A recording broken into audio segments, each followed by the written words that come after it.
दोस्तों, एक ऐसा सवाल जो कभी न कभी आपके जहन में जरूर आया होगा कि फिरौन की लाश ममी की पहचान किस तरह मुमकिन हुई थी।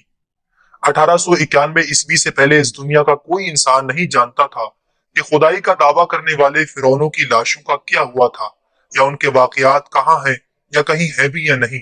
इल्हामी किताबों तौरात, बाइबल और कुरान पाक में इस वाक़े का जिक्र तफसील से मिलता था कि हजरत मूसा अलैहिस्सलाम और बनी इसराइल कौम का पीछा करता हुआ फिरौन पानी में गर्क होकर अपनी फौज के साथ मर गया था, जबकि हजरत मूसा अलैहिस्सलाम और उनकी कौम को पानी ने अल्लाह के हुक्म से गुजरने का रास्ता दे दिया था। इसके बाद इसका क्या हुआ था, इस बारे में बाइबल और तौरात खामोश है, लेकिन कुरान पाक में इसके अंजाम के बारे में एक ऐसी अजीब बात कही गई थी जिसको किसी की समझ नहीं थी। बस हम तेरे बदन को समंदर से निकाल कर महफूज कर लेंगे ताकि तू बाद में आने वालों के लिए इबरत बन जाए।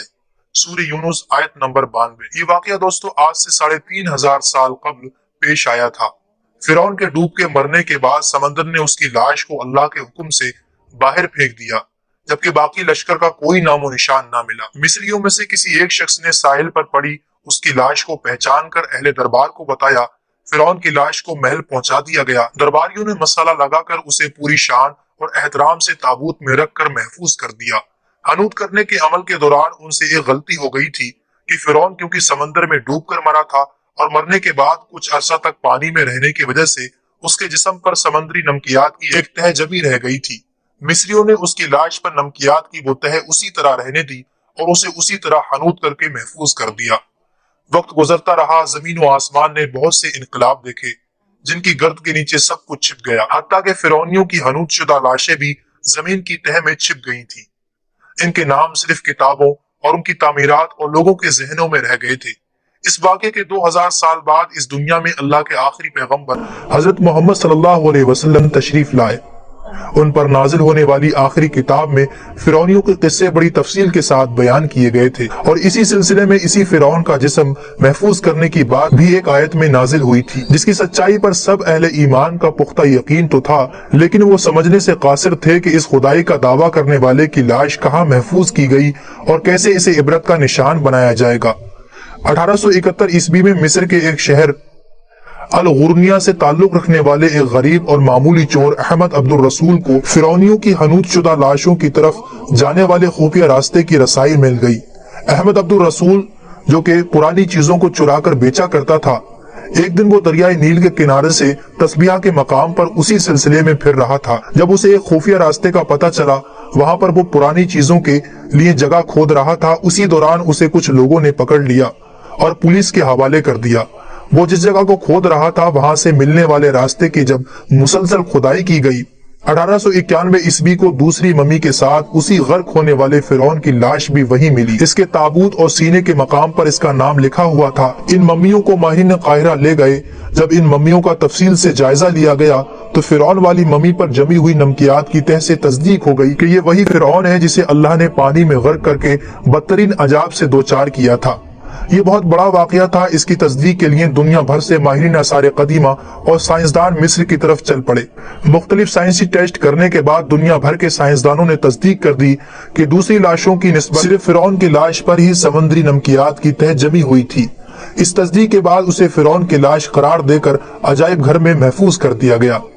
1982 में फिरौन की लाश जब खराब होने लगी तो उस वक्त की मिस्री हुकूमत ने फ्रांस की हुकूमत को दरख्वास्त की कि फिरौन की मम्मी को खराब होने से बचाया जाए, नीज जदीद साइंसी जराये के जरिए इसकी मौत की वजह भी मालूम की जाए।